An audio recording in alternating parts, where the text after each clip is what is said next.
Guys, we're back and we're finally working on the Mark IV R32. So without further ado, let's get into the garage and show you guys what we're working on.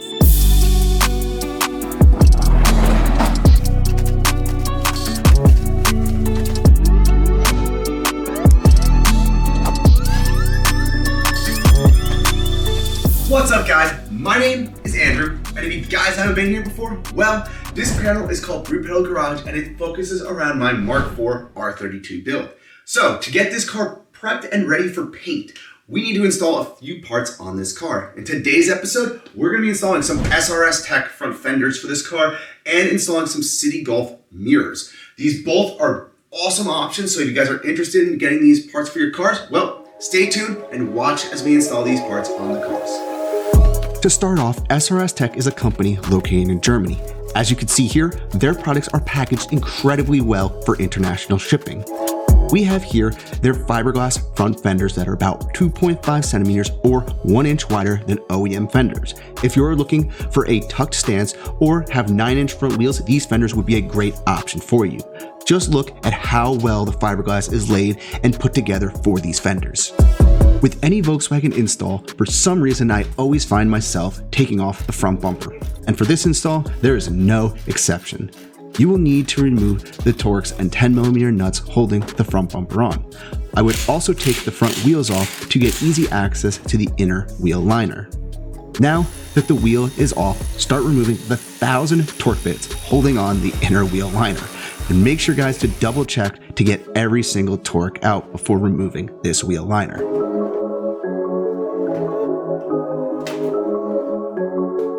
Okay guys, you can see the bumper is off the R32, and the next step is to remove the fender. We have taken out the fender liner inside here, and there's an important thing to note. Over here, there's actually just an area that just happens to build up debris from just the road and stuff like that over the years. If you guys are taking off the fender liner or even just changing out wheels, I highly recommend you guys please clean this area out, because if you do not, it will rust for sure, and then you'll have to either get new fenders or new rockers installed because they just get demolished basically over time. So I would highly recommend you guys clean it out whenever you guys are in this area just trying to do any maintenance for the car. Alright, so without further ado, let's keep moving on to getting this fender off the car. Finally, time to remove the bumper. You're gonna have to take off the bolts and give the fender a good pull. This bolt right here will have undercoating on it, which will need to be removed to help take the bolt out and the fender off easier.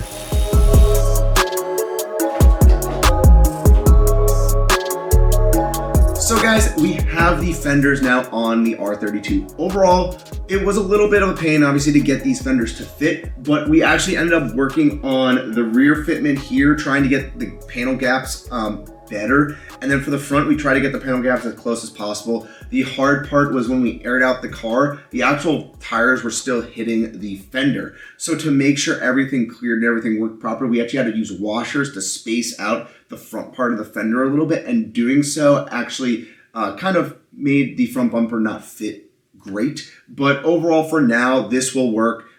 Just to make sure everything clears and everything is fitting properly. And I love how the fitment looks with the car aired down. I'll show you guys some videos of all the fitment and just how the car looks aired out overall.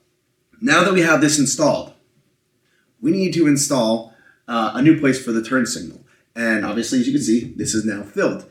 So we are going to now install the City mirrors. These mirrors have turn signals built into them, which is a pretty cool function that obviously Mark IVs normally don't have, but in Mexico and Canada in the City Golf, which is the exact same chassis and platform as the Mark IV, they actually had turn signals built into the mirrors. So we are going to take those mirrors to put on the car and have to wire up these turn signals up to there. It's going to be a little bit of wiring, a little bit of time, but I'll show you guys how to go about it and see how that all turns out. Let's get inside the R32. It's time to remove that driver's side and passenger side door panel. Be careful for the door electronics and cable when removing this panel. You don't want to break anything. You will want to remove the door tweeter speaker to get access to the mirror bolt for removal.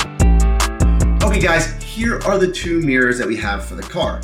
This mirror over here, this is the OEM Mark IV R32 mirror. Nothing special, just has your normal heated glass so then you can prevent fogging on the lenses. This mirror now over here is the City Golf mirror. Has the same functionalities with the heating, but in addition, it also has the turn signal here on the back. You guys can see it right here.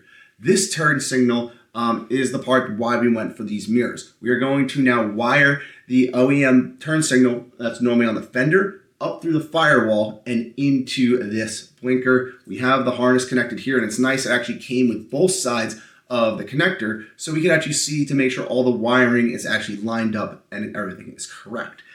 From right now, what we can see, it looks like the wiring is the exact same. If there is any difference, we're gonna have to figure out what is the difference between them and figure out the wiring situation. But this is a bolt OEM on fitting, so there should really be nothing that we need to modify and go about it minus the wiring. So let's go ahead, we're gonna get these installed. It's getting pretty late here, so probably tomorrow morning we'll pick up on some of this wiring.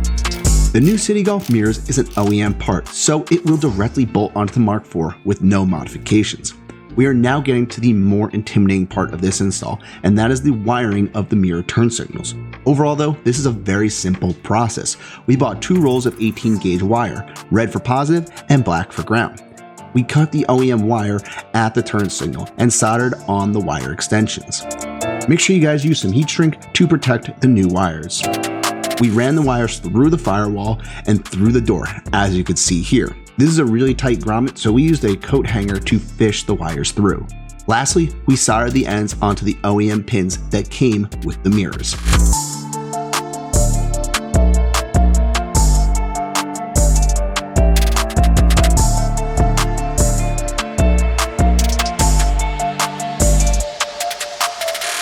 Okay guys, you see this is the final wired up version for the driver's side mirror. We were able to fish all the wires through the OEM grommets, and we were able to pin everything into pin slot 1 and 2 in the OEM connector. So pretty simple and easy to do. The good part, the blinkers work now and everything. So pretty clean overall, and Chris did a pretty damn good job putting all this together. Now the next thing we're gonna have to do is work on the passenger side. So that's the next step. Okay guys, so me and Chris finally have finished wiring up. Actually, I should say Chris has finished wiring up all of these turn signals. It was a lot of work. We actually had to pull the whole entire interior out of the car just to run the wire over to the passenger side. It was definitely worth it though. It's a really clean OEM now kind of look. And as you guys can see, we're gonna put these on so you guys can see how they look. Chris, go ahead. And they work on both sides, the indicators. Really, really nice, honestly. I think it's a nice OEM just touch to it, and just adds that aspect once you actually remove the side marker on the fenders. So just wanted to show you guys that this is possible. It's really not that hard to do. Obviously, it's just a little intimidating cutting into some OEM wiring to try to extend wires and make it happen. But if you like the City Golf mirrors, I definitely recommend you guys trying to do this install yourself. If you would like to see a similar video, go check out my videos, guys, over here. And remember to like, share, and subscribe to